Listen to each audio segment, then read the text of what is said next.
morning. I'm interviewing my principal, Dr. Brandy Wilson, for my relational leader assignment. So she's a perfect example of the relationship leader.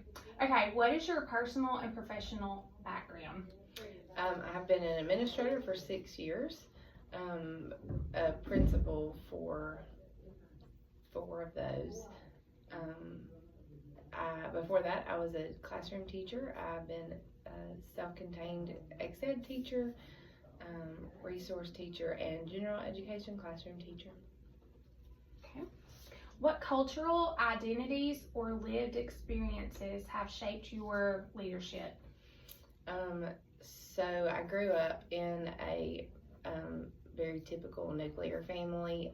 So sometimes I have to stretch my my perspectives because I don't have the perspectives of students that we represent sometimes. One thing that has changed my perspective though is my own child having difficulties with his attention and being able to fit in class. And so we went through some struggles mentally with depression with him, and so that's opened up my perspectives on how to help students who are struggling with that.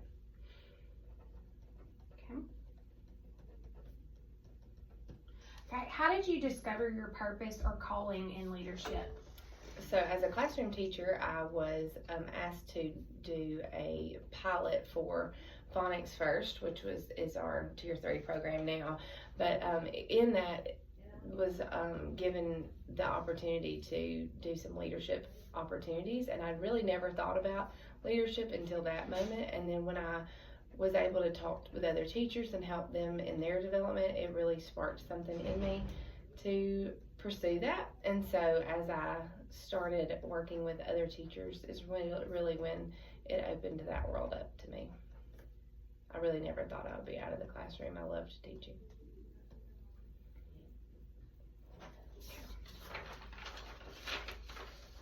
What I find ironic though is that was like what over 10 years ago. Yeah.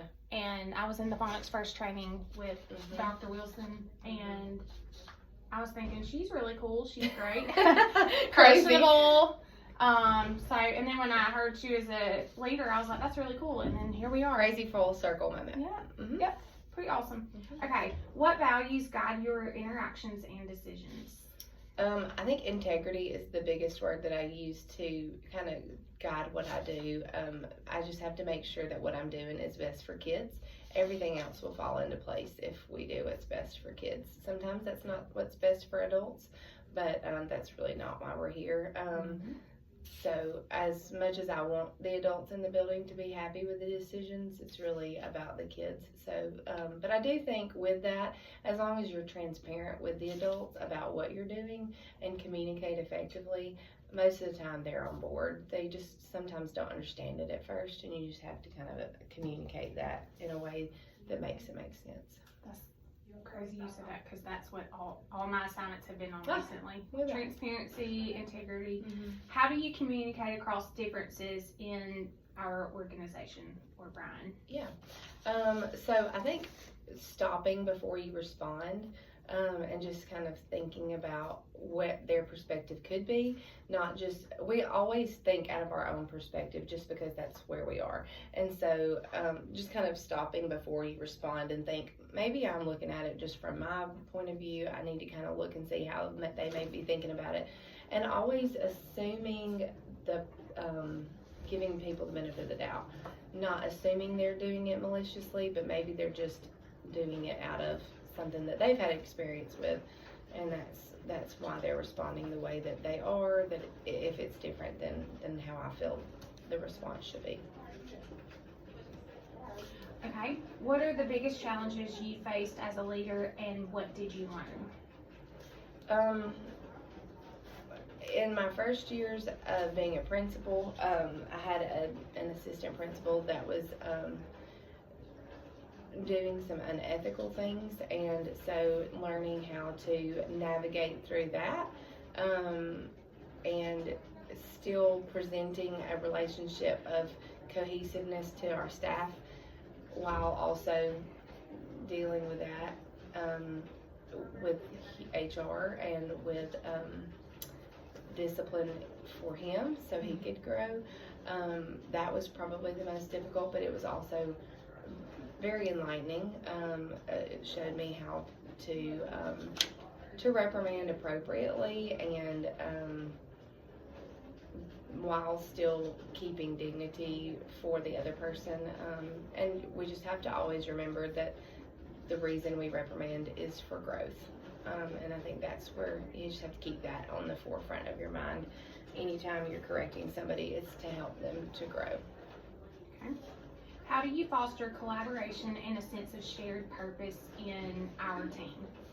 So I think, again, transparency and communication. If you're communicating what's going on and why it's going on, then people are going to be more willing to take part and to jump in and help. In addition to the newsletter I send out every week, like we just had that change in our ECEH unit. So I just try to keep everybody on the same page. Everybody that's involved needs to hear the same thing. So just trying to make sure to keep everybody on the same page and hearing the same thing. Okay. All right, what impact do you hope your leadership will have? I just want teachers to enjoy teaching. I want teachers to enjoy teaching because if teachers are enjoying it, the kids are enjoying it. And so if I can provide a culture in the building to where they feel supported and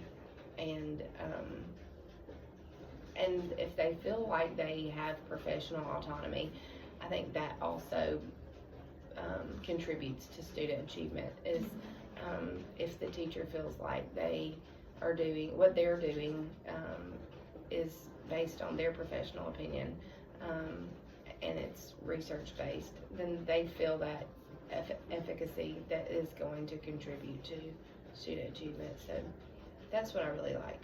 I like to make teachers feel like what they're doing matters, and so because that really is what impacts kids. That last assignment I did with the climate of the school, it talked about efficacy, and I think like 99% of our staff feel supported and know that leadership backs them and that their work is important. Yeah.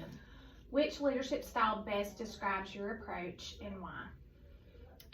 I would say distributive leadership or collaborative, just because I've always said that I'm not the smartest person in the room. We all have different perspectives and we all bring something good to the table, so I really like to get other people's opinion on things before I do them, just because I don't think that it's that my opinion is the end all be all.